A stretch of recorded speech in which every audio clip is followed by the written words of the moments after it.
Dondo Mogajane, that's the big story. The Director General in the Treasury, he's leaving. It had been widely expected, but a formal announcement. Indeed, widely expected, Stephen, as Dondo Mogajane had alluded in an earlier interview just recently, speaking about the fact that his contract may not be renewed. It is coming to an end in the month of June. And we introduce him. He joins us now after that announcement. Dondo Mogajane, thank you so much for giving us your time this afternoon. 23 years you've served under several finance ministers. Take us into your confidence, really, about the decision that you made not to renew your contract this time around. No, thank you very much. Thank you for having me on your show. No, there's no other reason other than my contract has come to an end. I have served, the treasurer, I've served the state, I've served the South African people for all these years, and I think it was just time to move on and do other things that I would want to do, and so yeah, there's no other reason that I can, indicate here. I was not pressurized. I was actually requested to stay on many, many occasions by various people, including the current minister. Actually, he started talking to me the first day he came to the Treasury in August last year, because he knew, because I was speaking to him anyway before then, he knew that I was planning to leave. And this first engagement with him, I said, please, you have to change. I said, no, Minister. I'll look at it, but I wouldn't want to extend my contract or renew my contract for that matter. And I asked that question, Mogajane, solely because you had written quite a scathing article earlier this year talking about how politicians should step up and really stop riding on their high horses and do their jobs, telling basically the South African public that the economy is in a failing state. Where would those comments come from, especially as we look at the highlights of the failures and at times the successes of the National Treasury in South Africa? No, I think it's important to understand the context within which I said some, and I'll actually go back to what I said. The context was a post-budget engagements at the Deloitte event, and a question of, I was interacting with the listeners, and I was simply saying and putting a case and saying, it's important that for us to get things together, we have to do what we are, what the elected people are supposed to do, and the appointed people like myself. And I referred both, by the way, to politicians and to senior officials like myself. That's what I said on the day. And I said it's also important that we have to close the gap between the advantage and the disadvantage, close the gap between the poor and the rich, because if not, we will be disconnected from the poor, and it's going to be difficult for us to actually get things together. And a disconnection of that kind, if it's left unattended, is a sign of a failing state. I didn't say South Africa is a failed state. I said we are beginning to show signs of a failing state, and the context was at that point in time. It had nothing to do with my being staying or going, so that I put that context very clear. We are not a failed state, not at all. The fundamentals of what a state is are in place. All we need to do is improve. All we need to do, we have got everything going on for South Africa. The investment drives are there. The policy framework is there. We just have to implement. We just have to do what we have to do. Money is not a problem in South Africa currently. If 1.5 trillion is enough, if you think about it, to do what we have to do. And that was the context at the time.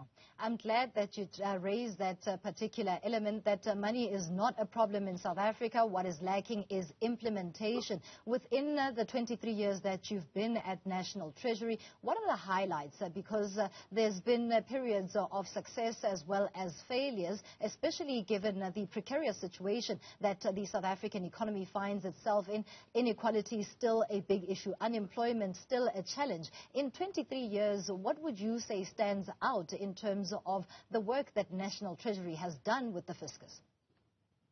Look, in 1999 and 2003, coming up with those two pieces of legislation called the Public Finance Management Act and the Municipal Finance Management Act, respectively in 2003, that on its own was to just change our approach to finances, finance management or public finances. That is one important thing. And the first 10 years of our democracy, building essentially were the intergovernmental systems and blocks and put them all in place, was quite for me an interest. And it was all hands on deck, if you remember, to where we were, come 2004, where the basics were in place. We had now started to understand that we don't have 13 education departments anymore. We've got one education department. All of those for me were clear, and we are putting systems in place for governance. We got that right. The second period, if you want to take them in chunks of 10 years each, was the good old years when we were all booming and the economy was doing well. South Africa was growing at about 5%. Again, for me, that was you can call it the great green years. And obviously 2008, 2009 financial crisis hit. For me, that was a challenge. But when that happened, our finances were in good order. We had about what? We were running a budget surplus that year. We had 70 billion rand unallocated in that financial year. And it was, so the fundamental tax to GDP ratio was at its best in the years. SARS was doing very well. The fundamentals were in place. We were building essentially what are, the pillars of of democracy in my space, in the finance space. SARS on one hand, the Reserve Bank on one space, and the National Treasury. And we got that right. So amalgamating the Department of Finance pre-94 and the Department of State Expenditure, creating what the Constitution says there shall be a National Treasury. For me, that's a highlight. And I think, but now let's fast forward to after 2009, when the fundamentals were in place. 2009 to 2014 had its own challenges and the years that were there, and all of the challenges that we saw, and the attempts that we saw to destabilize by various people with various interests. And that was, again, a down, for me, it was, call it a down light, if you want to call it that. But I think we had many, many good things going for us, and many, many good things that we're able to do to grow the economy and to put the fundamentals in place and the management of public finances, and address essentially what we inherited from self-governing states and homelands. So we did well in those first few years. Criticism really has also been leveled at government around the public sector wage bill, as well as the social relief grants in the times of COVID-19. And the call there is for a beefed up effort for a continuation of those efforts. But there's also a side of a coin that argues against that, arguing that does South Africa really have the funds for sustainability in that regard? What are your views in terms of the challenges that National Treasury faces, dabbling between politics as well as the fiscus and managing that? That's the most difficult thing, and that's our current challenges. We said at the time of the budget in February that a very difficult balancing act had to be made between addressing the needs for the poor, including addressing the important need for support to the vulnerable through the social relief of distress, and at the same time putting money into productive programs in the economy, and also using a little bit of what was a windfall through commodity prices to pay for our debt and reduce our debt. So that balancing act is always going to be difficult. The affordability of programs like those is an issue, and it remains an issue, and we shouldn't shy away from that. Whether we are able to sustain this, they're important. I'm not downplaying the importance of social grants, but however, if the economy is not growing, you don't have tax revenues. There's a relationship between the growth in the economy and what you collect in the form of taxes. We shouldn't forget that. Also, you can argue the same when you talk salaries, in terms of what type of salary increase are we talking about in the public service, and you have to benchmark that against what you have and what's affordable. So those will remain challenges, including ensuring that we don't our debt situation is an area for concern.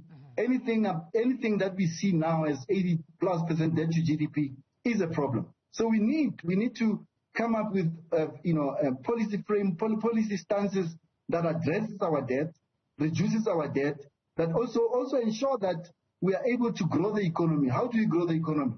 we've got what it takes to grow the South African economy. We've identified our economic and reconstruction and recovery plan is a pillar of what we need to be doing. Now, structural reforms, if we've modeled all of those reforms, we can grow anything between 5% and above if we are serious about implementing those. And we saw the seriousness that we see now. We saw our situation around spectrum release, we've done it. The rail environment where we include third-party operators, Transnet has issued out a tender, we've done it. You saw the electricity. These are things that I can tell you. Imagine when there are third-party operators, the rail is open, goods will move to port.